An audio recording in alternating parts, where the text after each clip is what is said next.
बेहोश हो, आंख सफेद, घर में रो पड़ते थे सब, बीबी बच्चे अगल बगल वाले, सफेद आंख, होश नहीं। ये कंडीशन था। 1 साल कलावती हॉस्पिटल में रहा वही बच्चा। फिर मैं गुरुजी के पास ले गया और नाम दीक्षा दिलाया उस बच्चे को भी।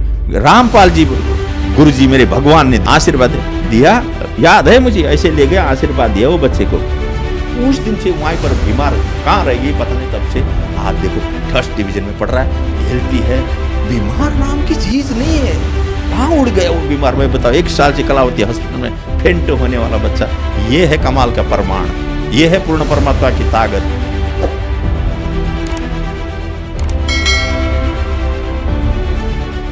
नमस्कार सर। नमस्कार सर, क्या नाम है आपका? मेरा नाम गोपाल दास।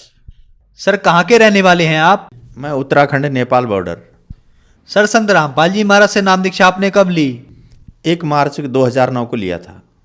सर, संत रामपाल जी महाराज से नाम दीक्षा लेने से पहले आप क्या भक्ति साधनाएं करते थे? सन 2000 से मुझे लगन लगी थी। याद है मुझे वो बम्बई में जब मैं सुनता था अडगड़ानंद स्वामी जी का, आसाराम जी का, तब से मुझे लगन लगी थी कि अब मैं पता करूँगा। इतनी लगन लग गई मेरी, अरे बाबरे बाबरे।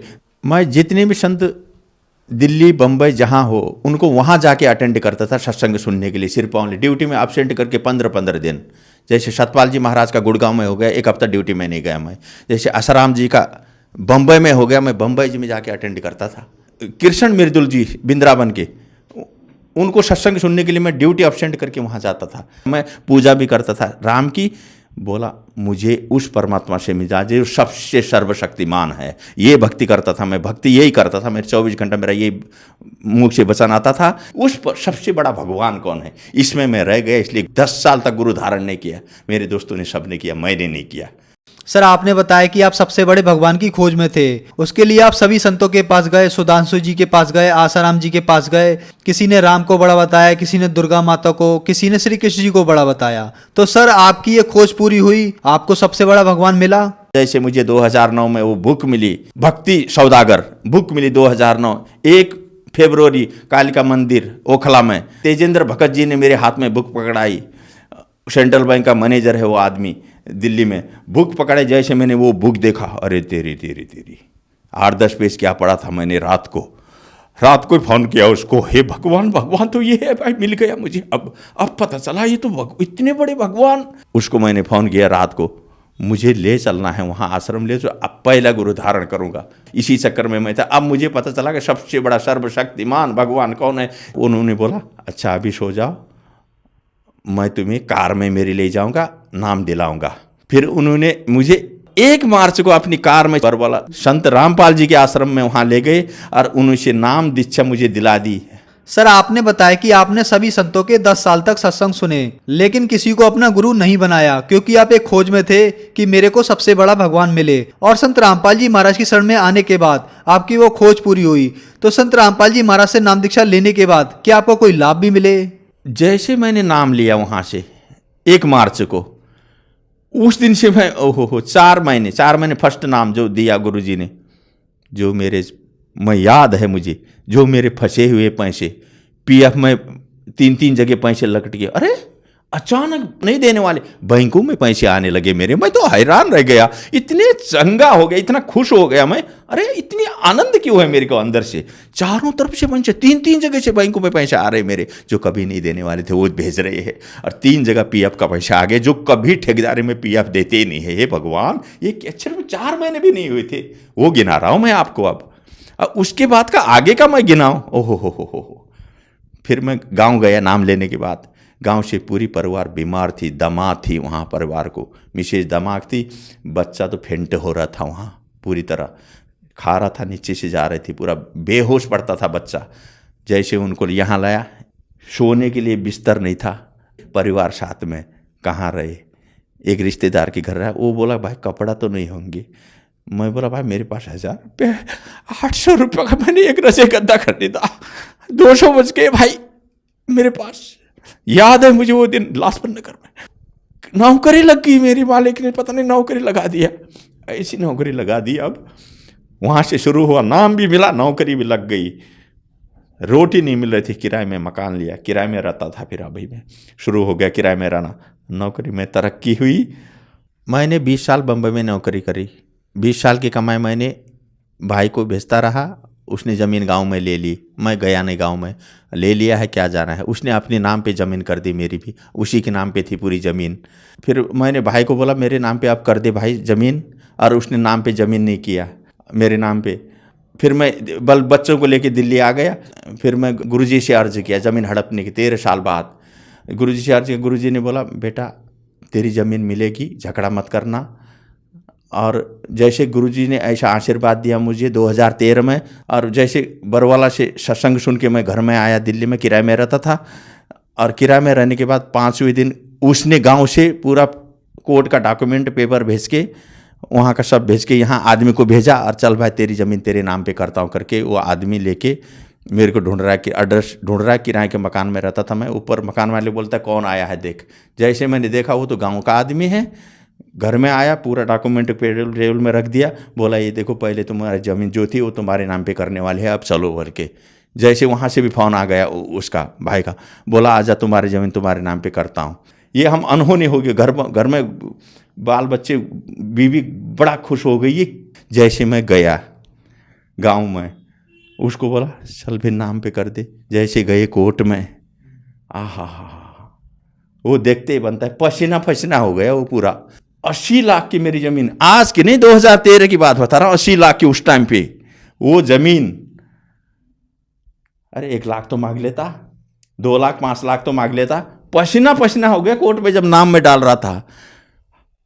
हालत खराब होगी उसकी, लेकिन बोल नहीं पा रहा है। मेरे मालिक की कृपा है भगवान, याद है मुझे वो बात। तब से मैं अब इतना विश्वास करता हूँ कि बस तब से मैं लगा हूँ पूरी तरह, मालिक के शरणों में लगा हुआ हूँ। रामपाल जी की कृपा से ये सब बोलने के बाद 5वें दिन ये काम हुआ जो 13 वर्ष से नहीं हो रहा था ये काम।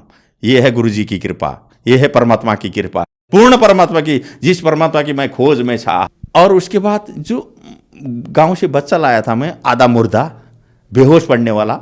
मैं ड्यूटी जाता था, गली में से आदमी आते थे, कंपनी में फ़ोन करते थे भाई बेहोश हो गया चल ले जा, फेंट हो गया। 2-4 आदमी लग के हॉस्पिटल ले जाते थे। हमेशा की बात, कंपनी वालों ने भी देखा ये बात। फेंट हो जाता था पूरा तरह बेहोश, जो खाया यहाँ से निकलता था बिल्कुल गिरा बेहोश हो, आँख सफ़ेद। घर में रो पड़ते थे सब, बीबी बच्चे अगल बगल वाले, सफ़ेद आँख हो गई, अरे होश नहीं आ रही है, ये कंडीशन था। 1 साल कलावती हॉस्पिटल में रहा वही बच्चा। फिर मैं गुरुजी के पास ले गया और नाम दीक्षा दिलाया उस बच्चे को भी। रामपाल जी गुरुजी मेरे भगवान ने आशीर्वाद दिया, याद है मुझे, ऐसे ले गया आशीर्वाद दिया वो बच्चे को। उस दिन से वहीं पर बीमार कहाँ रह गई पता नहीं, तब से आज देखो 1st डिवीज़न में पढ़ रहा है, हेल्थी है। बीमार नाम की चीज़ नहीं है, कहाँ उड़ गया वो बीमार। मैं बताओ 1 साल से कलावती हॉस्पिटल में फेंट होने वाला बच्चा। ये है कमाल का प्रमाण, ये है पूर्ण परमात्मा की ताकत, याद है। दूसरा लाभ बताता हूँ मैं आपको। नोटबंदी हो गई, 11 तारीख को मुझे कंपनी से पैसा लेके आया मैं। 40 नोट थे मेरे पास, 1000 के। 40,000 रुपये बैंक में रखने के लिए रास्ते में गिर गए और 1.5 घंटा वहाँ लाइन पे लगा के जैसे नंबर आया पैसा देखता हूँ पैसा नहीं है। हे मालिक ये क्या हो गया, वहीं पर अर्जी किया भगवान को। और मुझे पता है मालिक ने बोला था जब तक नियम और मर्यादा आपके पास है तो सब काम होंगे। और मैं नियम मर्यादा का पक्का ऐसे रहता हूँ, मैं जहाँ दुविधा हो मैं करता ही नहीं हूँ। इसलिए मेरे भगवान ने मेरी सुनी। रिटर्न आया 1.5 घंटे के बाद, रोड में, मेन रोड में जहाँ गाड़ी चल रही थी, पैसे रखे हुए 40,000 की गड्डी उठाया बैंक में जमा करके। हे भगवान, ये अब क्या बताऊँ मैं, 10,000 20,000 ऐसे कई केस है मेरे, ऐसे केस है, सब मालिक ने पूर्ति किया। सुख शांति। अब देखो मैं करोड़पति हूँ इस समय, जिसके पास 0 पैसा नहीं था। याद करो ये परमात्मा रामपाल जी की कृपा है भाई, ये पूर्ण परमात्मा कबीर साहब की भगवान की कृपा है। ये देखो एक दिन मेरे कंपनी में 10,000 रुपये वहाँ गिर गए थे बाथरूम में। सफाई वालों को मिला, उनसे पूछा मैंने, नहीं मिला। बोला जैसे मैं घर में आके 1.5 घंटे बाद जोत जगाया, जिसको पूछ रहा था वो नहीं बोलने वाले ने जोत जगाते टाइम फ़ोन आ गया, फ़ोन उठाया, बोला तुम्हारे पैसे भाई मिल गए हैं, ले जाओ। ये होती है परमात्मा की कृपा, कोई दिखा नहीं सकता है। 7,000 का मोबाइल सफदरजंग हॉस्पिटल में, पीपल के पेड़ के पास खाना खाया, फ़ोन उधर भूल गया।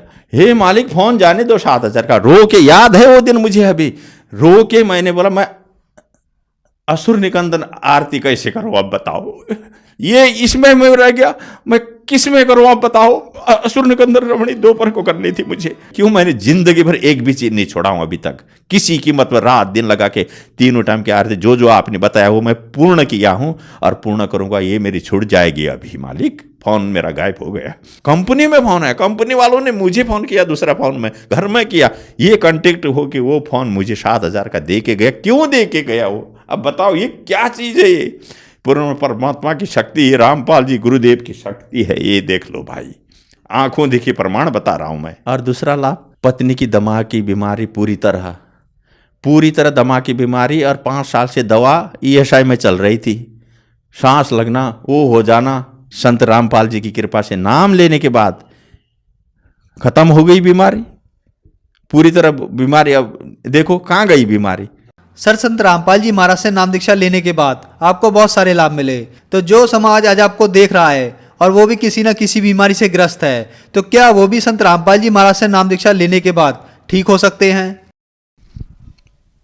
मैं पूरी पृथ्वी के भक्तों को या पूरी दुनिया को ये अनुभव बता देता हूं मैं आपको। अगर संत पूरी पृथ्वी में जितने भी संत है, पूरी पृथ्वी के जितने भी गुरु है, जितने भी भगवान है, अगर सिर्फ संत रामपाल जी से अगर नाम लो, एक बार प्रैक्टिकल देख लो, नाम लेने के बाद अगर नियम मर्यादा जिसमें बताए गुरु जी वो अगर कर दो, तुम सबके कदम छोएंगे। ये दुख है ना, ये दुख कदमों में रहते हैं, फिर तो दुख होता ही नहीं है ना, पूर्ण पूर्ण पूर्ण पूर्ण हो जाता है, पूरी तरह पूर्ण होता है नियम मर्यादा में रहने के बाद। ये हमने देखा है, ये सभी के लिए हो रहे हैं हमारे आश्रम में। गुरुजी संत रामपाल जी से नाम दीक्षा लेने के बाद। सर, आपने बताया कि आपने सभी संतों के सत्संग 10 साल तक सुने, आपको एक सबसे बड़े भगवान की खोज थी, फिर आप संत रामपाल जी महाराज की शरण में आए, वहां आपकी खोज पूरी हुई। तो हमें आप ये बताइए, उन संतों के ज्ञान में और संत रामपाल जी महाराज के ज्ञान में आपको क्या अंतर दिखा? इसमें मुझे ये लगा, अब उनका ज्ञान तो 2% में नहीं है और गुरुजी का ज्ञान 100% है, संपूर्ण शास्त्रों के आधार पर है गुरुजी के ज्ञान। और वो खुद मिला के देख ले, ब्रह्मा विष्णु महेश से ऊपर से भगवानों को न जानते हैं, वो 8 क्लास की विद्या भी नहीं है, नंबर 1। वो खुद जन्म मृत्यु के चक्कर में है वो भगवान। अब पूर्ण परमात्मा की बात तो बातें अलग हो गई, ऊपर के भगवान की बातें अलग है, क्षर अक्षर परम अक्षर, ईश्वर परम ईश्वर को तो कोई जानता है नहीं पृथ्वी में। संत जो गीता में पढ़े हुए है, गीता में पूरा लिखा हुआ है, 4 वेदों में है, गीता में है। बताओ, इन ग्रंथों में लिखी हुई चीज को भी नहीं समझ पा रहे इन संतों से। क्या इनको तो अपने ग्रंथों का याद नहीं है, इनको ग्रंथों का जानकारी नहीं है, नंबर 1। गीता के बारे में किसी संत को पता नहीं है। बताओ, बड़े बड़े संतों को देख लो आप, कोई बता नहीं सकता गीता के बारे में, संत रामपाल जी ही बता सकते हैं इन शास्त्रों के बारे में। सर, संत रामपाल जी महाराज से नाम दीक्षा कैसे ली जा सकती है? पूरे हिंदुस्तान में, हर स्टेट में, हर डिस्ट्रिक्ट में पूरे नामदान केंद्र खुले हुए हैं भक्तों के। पूरे भारत की बात कर रहा हूँ मैं, नामदान केंद्र खुले हुए हैं। जो आदमी जिस स्टेट का जिस जगह का रहता है वहाँ पूरा नामदान केंद्र में कांटेक्ट करो, संत रामपाल जी से नाम दीक्षा लो और अपना कल्याण कराओ। धन्यवाद सर। नमस्कार, सत श्री अकाल।